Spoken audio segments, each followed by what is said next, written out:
Hello students, आज हम देखेंगे अपना नया चैप्टर 2 स्थिर वैद्युत विभव तथा धारिता विद्युत क्षेत्र के बारे में। हम चैप्टर 1 में सब कुछ पढ़ चुके हैं, हमने उसमें सारे टॉपिक कवर किए हैं। आज से हम शुरू करेंगे चैप्टर 2 स्थिर वैद्युत विभव तथा धारिता। तो सबसे पहले हम समझेंगे विभव क्या होता है। इसको मैं आपको कुछ एग्जाम्पल के द्वारा समझाऊंगी।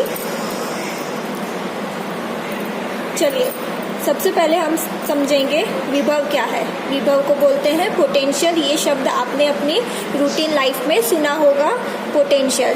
तो आपने ये सुना होगा रूटीन लाइफ में काफ़ी लोग बोलते हैं कि इसका पोटेंशियल ज़्यादा है, इसका पोटेंशियल कम है। मान लेते हैं मेरे पास यहाँ पे 2 बंदे हैं, ठीक है।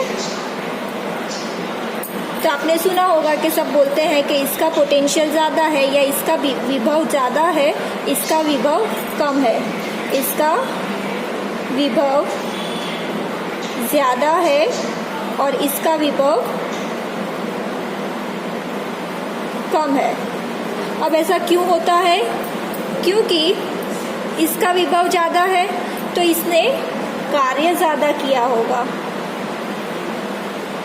ठीक है।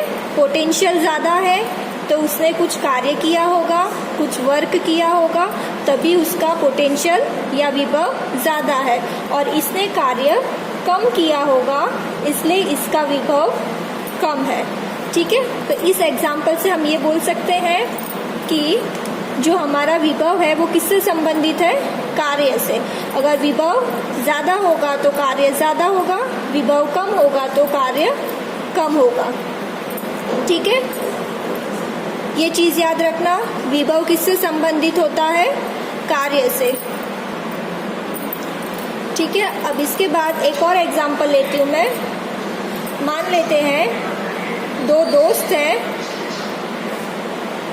ठीक है। ये काम करता है ऑफिस में और ये है IAS। अब इन दोनों में अंतर क्या है? इसकी पोस्ट लो है, इसकी पोस्ट हाई है। हम कह सकते हैं कि इसने कार्य ज़्यादा किया होगा, इसने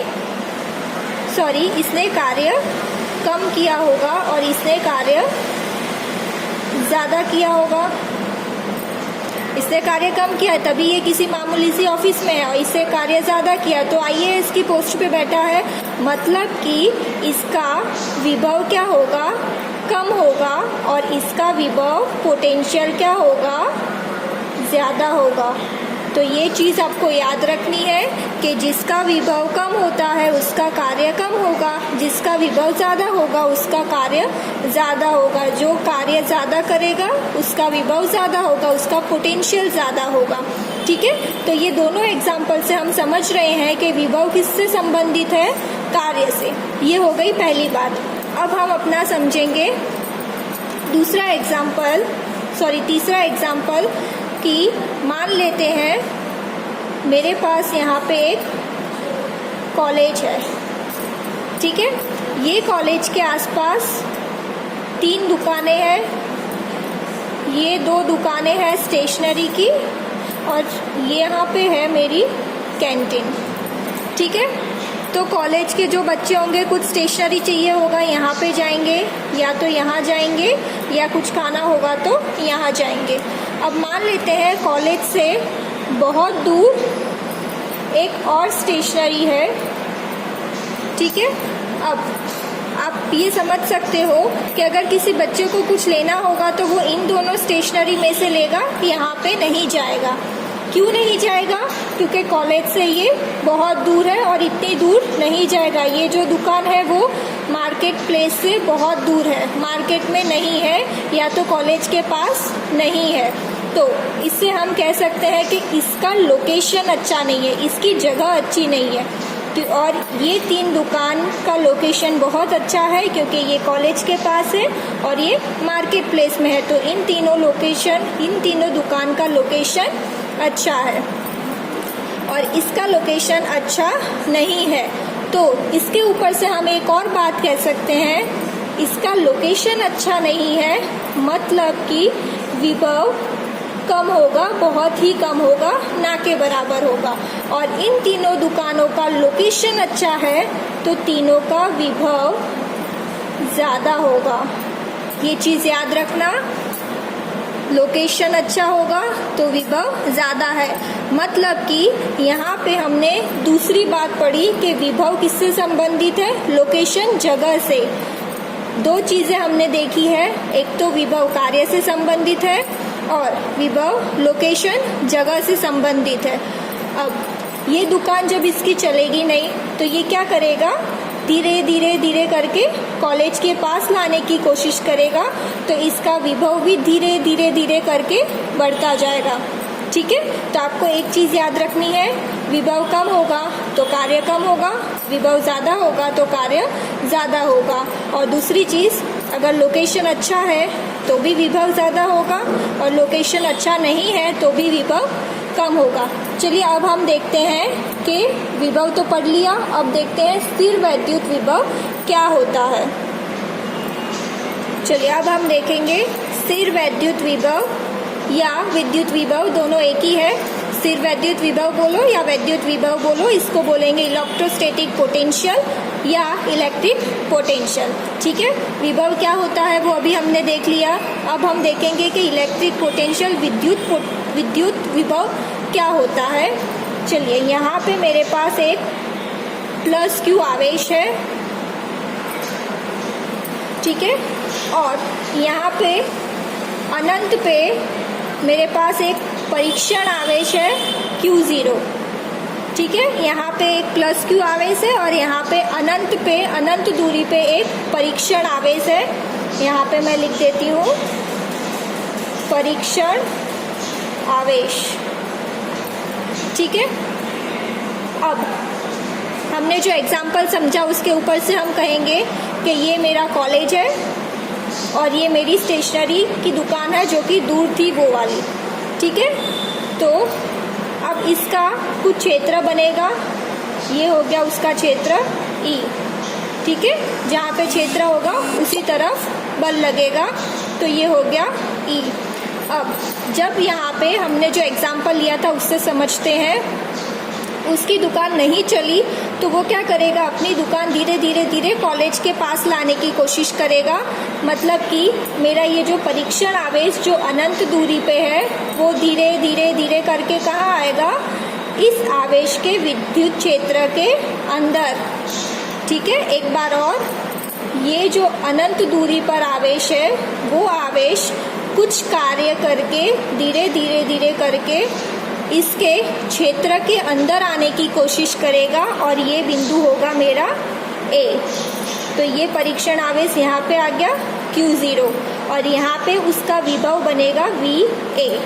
ठीक है, कुछ पोटेंशियल होगा क्योंकि जब अनंत दूरी पे था तो उसका विभव ना के बराबर 0 था, बहुत कम था। हमने देखा पीछे के एग्जाम्पल में, क्योंकि उसकी दुकान नहीं चलती थी तो उसका पोटेंशियल कम था, तो उसका विभव 0 था।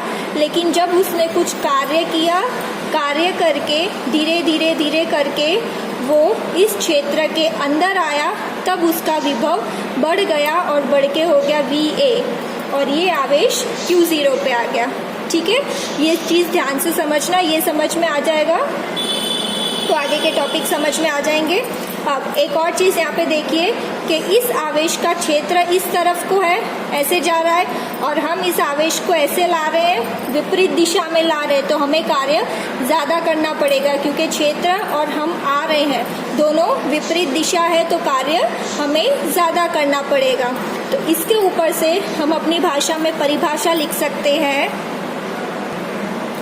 चलिए, ये अपनी भाषा में परिभाषा लिखी है, एक परीक्षण आवेश को किसी अनंत दूरी से विद्युत क्षेत्र के किसी बिंदु पर, मतलब कि ये मेरा परीक्षण आवेश है जो कि अनंत दूरी से विद्युत क्षेत्र के अंदर किसी एक बिंदु पर लाते हैं, विपरीत दिशा में जितना कार्य करते हैं उसको कहते हैं वैद्युत विभव। एक बार और, एक परीक्षण आवेश को किसी अनंत दूरी से विद्युत क्षेत्र के किसी बिंदु पर विद्युत क्षेत्र की विपरीत दिशा में किए गए कार्य को विद्युत विभव कहते हैं। इसका सूत्र क्या बनेगा, विभव V इज इक्वल टू कार्य अपॉन आवेश Q0 परीक्षण आवेश। तो V is equal to W upon Q0 और इसका ऐसा ही मात्रक क्या बनेगा, कार्य का होता है जूल अपॉन और आवेश का होता है कूलम, जूल अपॉन कूलम और इसको हम बोलते हैं वोल्ट। इसको जूल अपॉन कूलम को क्या बोल सकते हैं, वोल्ट। तो विभव का दूसरा मात्रक होता है वोल्ट और इसकी विमा क्या होगी। अब देखिए विमा कैसे ढूंढेंगे, कार्य का क्या होता है, W is equal to F dot S। F क्या होगा, m1 L1 T-2, S मतलब की दूरी जो कि होती है लंबाई L1। तो ये बनेगा m1, ये 1 + 1 2 तो L2 और ये हो गया T-2। तो कार्य का मिलेगा हमें m1 L2 T-2 और आवेश का क्या होता है I × T।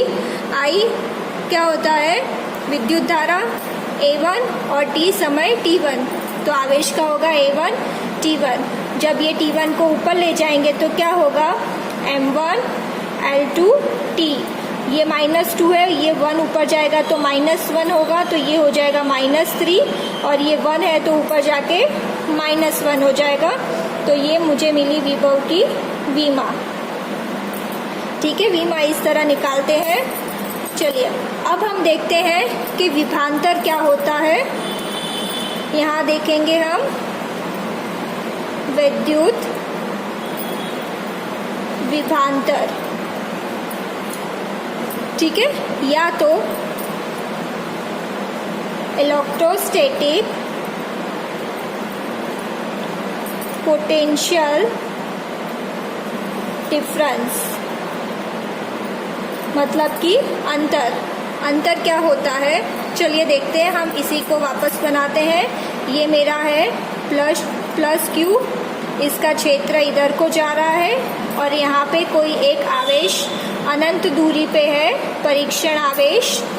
इसको हम कुछ कार्य करके इस क्षेत्र के अंदर लाते हैं A बिंदु पर और इसका विभव होगा V है। ठीक है, हमने इतना देखा था। अब देखिए हमें क्या चाहिए, विभवांतर चाहिए।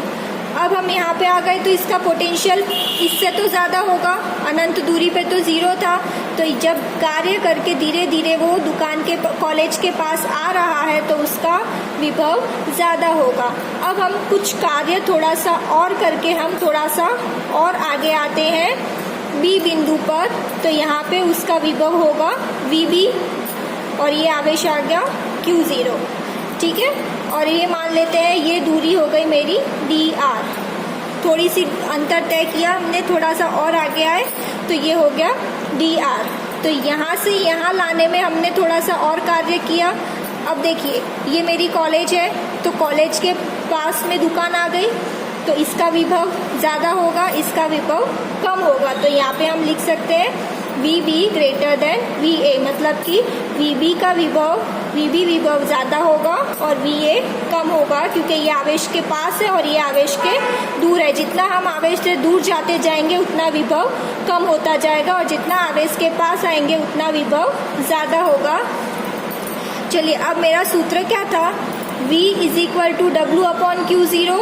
अब देखिए हम यहाँ पे अंतर निकाल रहे हैं, तो V की जगह हम ऐसा लिख सकते हैं, इसमें से इसको माइनस करेंगे तो हमें विभव मिलेगा क्योंकि ये ज़्यादा है।